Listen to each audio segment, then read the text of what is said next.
Stéphanie Cohen, depuis quand les équipes du SAMU se préparent à cette menace, à ce type de menace-là, hein?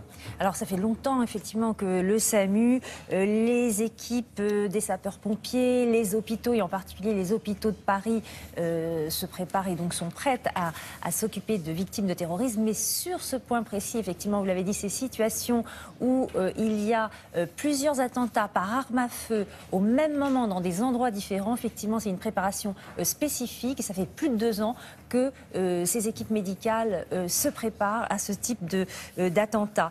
Et pour cette préparation, eh bien, les équipes médicales, le SAMU et ses partenaires ont travaillé avec des villes et des pays qui connaissent bien le terrorisme et qui en ont eu l'expérience.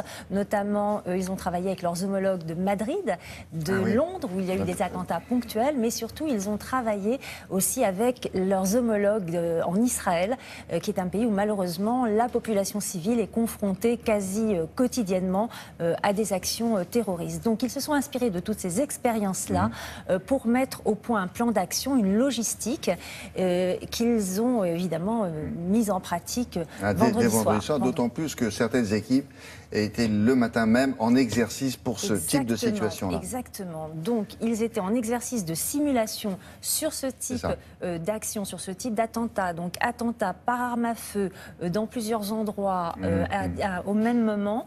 Et donc effectivement c'est un exercice de simulation qui leur a énormément servi le soir même.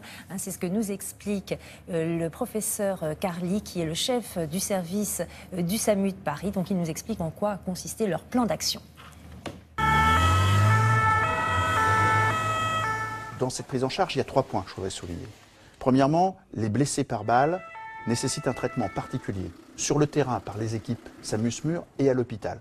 Donc nous avons travaillé des techniques de soins qui permettent de prendre en charge ces plaies particulièrement graves et qui provoquent des hémorragies sévères. Nous avons travaillé aussi le fait de les amener très vite à l'hôpital dans des centres de chirurgie spécialisés, ce que nous appelons des plateaux techniques lourds. Ces hôpitaux peuvent traiter les blessés les plus graves. Et il faut les réserver pour ces blessés pour que, très rapidement, ils y soient opérés par des chirurgiens qui connaissent ce genre de lésions ou qui, en tout cas, ont toutes les capacités pour les traiter immédiatement en urgence. Le 3e point, c'est le fait qu'il s'agit de sites multiples. Et donc, pour nous, il y a un travail très important de répartition des équipes du SAMU sur le terrain, avec les pompiers, pour que surtout pas il y en ait trop à un endroit et pas assez à l'autre. C'est donc un dispositif assez complexe qui va nous permettre à tout moment de réajuster, d'envoyer les équipes et de prendre en charge ces victimes.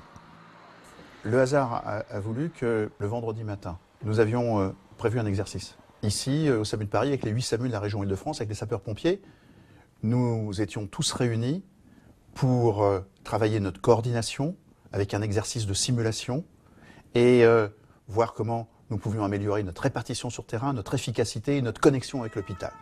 Et la circonstance que nous avons traitée, elle était finalement très proche de celle que nous redoutions et que nous avons malheureusement rencontrée le soir. Donc vous le voyez, de la simulation à la réalité, il y a eu quelques heures. C'était donc à la fois une aide, mais c'était aussi très impressionnant comme coïncidence. Un des éléments de cet événement, c'est le fait que nous avons été surpris par le grand nombre de victimes. D'abord, le grand nombre de victimes décédées, ce qui est très inhabituel. Et puis aussi par la gravité des lésions et leur nombre. C'est des blessures qui ressemblent aux blessures de guerre parce qu'elles sont provoquées par les mêmes armes. L'ensemble de ces victimes est allé dans les hôpitaux de l'assistance publique, là où se trouvaient les meilleures équipes chirurgicales. L'ensemble des médecins qui sont là ce soir-là, eh bien, ce n'était pas l'équipe de garde.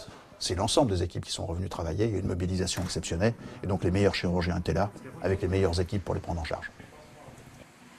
Évidemment, ça a servi aussi au moment des attentats contre Charlie Hebdo et l'hypercacher, bien que ce soit bien délimité. Ce n'était pas tout à fait la même chose, parce qu'il n'y avait pas des sites multiples.